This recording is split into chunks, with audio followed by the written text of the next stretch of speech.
Mas, primeiramente, eu gostaria de dizer o seguinte, né, lá em Êxodo, né, lá em Êxodo, no capítulo 12 do Êxodo, versículo 6, né, a gente tem Deus, né, instituindo a Páscoa.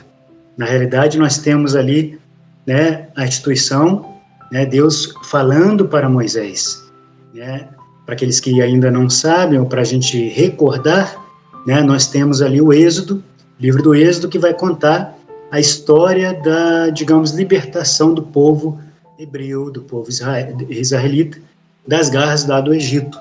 Então, em Êxodo 12, versículo 6, nós temos Deus falando, né, instituindo a festa Páscoa, né?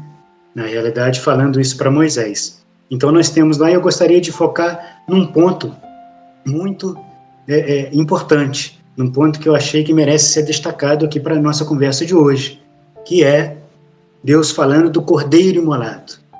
E ele fala aqui no capítulo 12, no versículo 6, ele fala assim, vou ler aqui para vocês. O Cordeiro será macho, sem defeito e de 1 ano. Vós o escolhereis entre os cordeiros ou entre os cabritos. E o guardareis até o 14º dia desse mês, e toda a assembleia da comunidade de Israel imolará ao crepúsculo. Então, na realidade, aqui é uma prefiguração, né, da morte e ressurreição, né, da paixão, né, a morte e a paixão de Jesus, que, obviamente, aconteceu na Páscoa, e hoje, hoje, né, no mundo atual, na nossa época, né, a gente celebra depois da Quaresma ali, né, 40 dias, se não me engano, depois da Quaresma, a gente está celebrando, né, a nossa Páscoa. Pois bem, e por que eu estou falando da Páscoa? Eu estou falando da Páscoa porque a Páscoa está diretamente relacionada com a festa de Pentecostes, que, a grosso modo, né, por assim dizer, seria a descida do Espírito Santo. Né? O Espírito Santo de Deus vem sobre nós. Ele vem nos santificar. Né? Ele desce sobre mim, ele desce sobre o meu irmão, ele desce sobre nós, seres humanos, né? Cristãos, que estamos em Cristo, que seguimos a Cristo.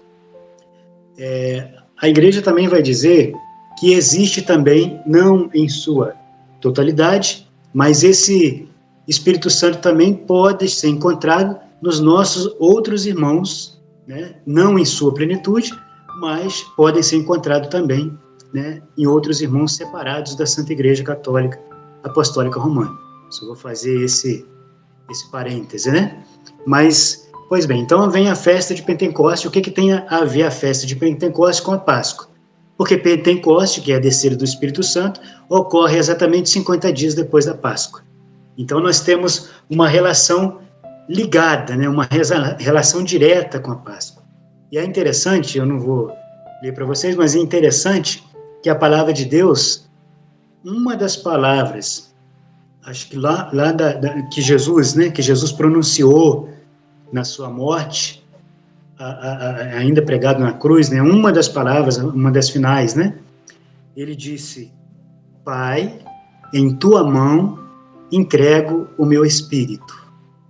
Pai, em tua mão entrego o meu espírito. Eu não vou pegar aqui na palavra, mas vocês vão recordar que na cruz, lá no finalzinho, né, depois ele fala: tudo está consumado. Era preciso que Jesus entregasse o espírito dele nas mãos do Pai, para que depois, mais adiante em Pentecostes, o Espírito Santo descesse sobre os discípulos, né, sobre os apóstolos, né, os discípulos, digamos assim, com D maiúsculo, né, aqueles discípulos escolhidos, né, por Jesus. E aí vai ser entregue, né, na festa de Pentecostes. Mas então a gente tem no Antigo Testamento o Cordeiro imolado, a travessia do Mar Vermelho, né? Essa passagem, essa travessia do Mar Vermelho, que seria a nossa Páscoa, né? A nossa Páscoa que a gente celebra, né, lá depois da Quaresma, né? E aí no meio, entre a Páscoa e a festa de Pentecostes, nós temos a Ascensão.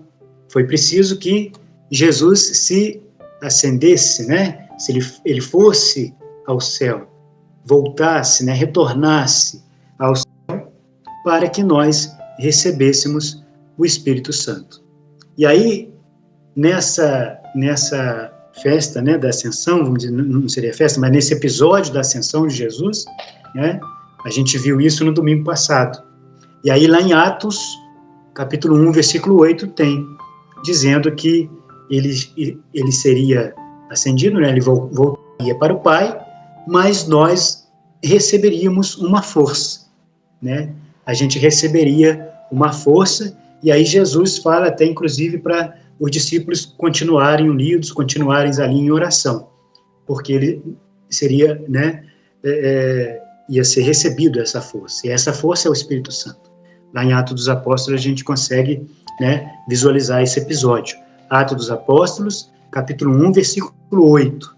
No versículo 8, Jesus fala exatamente isso, né? São Lucas escreve brilhantemente. E aí nós temos, né, logo adiante, né, em poucos dias depois da Ascensão, nós temos a festa de Pentecoste. E aí a festa de Pentecoste também há uma prefiguração, digamos assim, há uma preparação, né?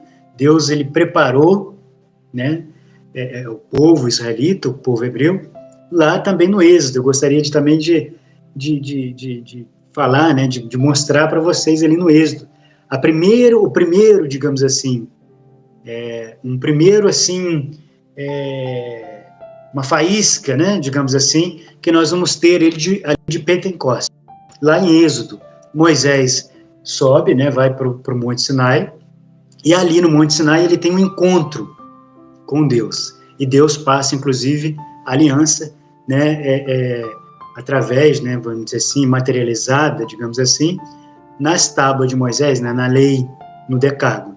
Então ali é um primeiro, seria um pseudo-Pentecoste. Um pseudo porque o povo ainda não estava preparado, né, para receber tal como foi recebido